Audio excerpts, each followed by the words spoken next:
सिंचाई कॉलोनी में सनसनी, घर की दहलीज पर मिला कर्मचारी का खून से लथपथ शव, हत्या या हादसा। जांच में उलझी पुलिस। जनपद के उरई कोतवाली क्षेत्र स्थित सिंचाई विभाग की कॉलोनी में गुरुवार की काली रात उस समय चीख पुकार और दहशत में बदल गई जब विभाग में कार्यरत एक कर्मचारी की संदिग्ध परिस्थितियों में मौत हो गई। खून से लथपथ शव घर के ठीक बाहर पड़ा मिलने से पूरे इलाके में हड़कंप मच गया। ये वारदात महज एक मौत नहीं बल्कि कई अनसुलझे सवालों का पुलिंदा बन गई है, जिसमें एक तरफ बिलखता परिवार हत्या का आरोप लगा रहा है तो दूसरी तरफ पुलिस नशे और हादसे के पहलुओं को टटोल रही है। बता दें कि घटनाक्रम के अनुसार मूल रूप से जनपद के कुकरगांव निवासी 42 वर्षीय वीरेंद्र गौतम उर्फ मुन्ना, जो पिछले 15 वर्षों से सिंचाई विभाग में रनर के पद पर तैनात थे, अपनी पत्नी और बच्चों के साथ सिंचाई कॉलोनी में रह रहे थे। गुरुवार की शाम करीब 7 बजे का वक्त था जब अचानक वीरेंद्र का शरीर उनके घर के बाहर संदिग्ध हालत में मिला। पत्नी लता की नजर जब घर की दहलीज पर पड़ी तो उनके पैरों तले जमीन खिसक गई। वीरेंद्र वहां लहूलुहान अवस्था में पड़े थे और उनके शरीर से तेजी से खून बह रहा था।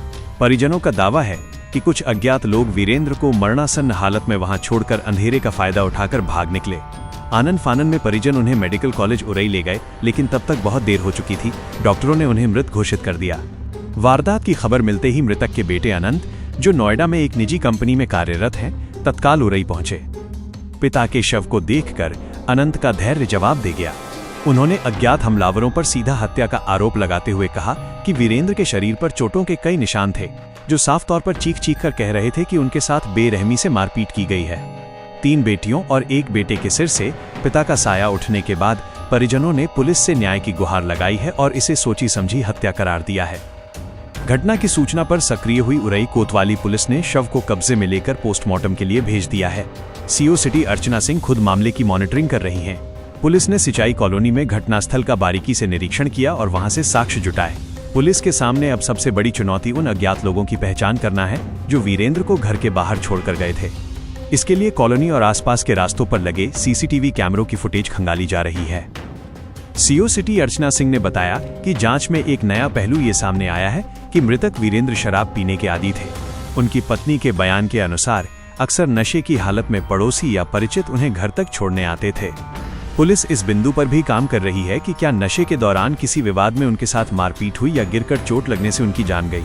सिंचाई विभाग के एक पुराने कर्मचारी की इस तरह हुई मौत ने सरकारी कॉलोनी की सुरक्षा पर भी सवाल खड़े कर दिए हैं। पुलिस का कहना है कि पोस्टमार्टम रिपोर्ट ही इस गुत्थी की चाबी साबित होगी। रिपोर्ट से ही ये स्पष्ट होगा कि शरीर पर मौजूद चोटें किसी हथियार की हैं, मारपीट की हैं या गिरने की। फिलहाल पुलिस की टीमें संदिग्धों से पूछताछ कर रही हैं और परिजनों के आरोपों के आधार पर हर संभावित रंजिश की कड़ी को जोड़ रही है। वीरेंद्र अपने पीछे भरा पूरा परिवार छोड़ गए हैं, जो अब सिर्फ एक ही मांग कर रहा है, सच्चाई का जल्द खुलासा। जरूरी सूचना, कृपया ध्यान से सुनें। अगर आपको हमारा काम, हमारी मेहनत, हमारी पत्रकारिता अच्छी लगती हो तो कृपया वीडियो को लाइक और शेयर करें। अगर आप ये समाचार फेसबुक या इंस्टाग्राम पर देख रहे हैं तो हमें फॉलो जरूर करें और यूट्यूब पर देख रहे हैं तो चैनल को सब्सक्राइब करें। आप हमारे व्हाट्सएप चैनल से भी जुड़ सकते हैं। आप हमारे व्हाट्सएप नंबर 9795212081 पर हाई या हेलो लिखकर मैसेज करें। मैसेज करते ही आपको चैनल लिंक मिल जाएगी, उसे क्लिक करके चैनल को फॉलो करें। आपको बता दें, व्हाट्सएप चैनल पर किसी को भी किसी का नंबर नहीं दिखता है, चैनल ऑनर को भी नहीं। तो सबसे फास्ट और लेटेस्ट अपडेट पाने के लिए तुरंत हमारे व्हाट्सएप चैनल को ज्वाइन करें। पूरा समाचार देखने के लिए आपका बहुत बहुत धन्यवाद। आभार। नमस्कार।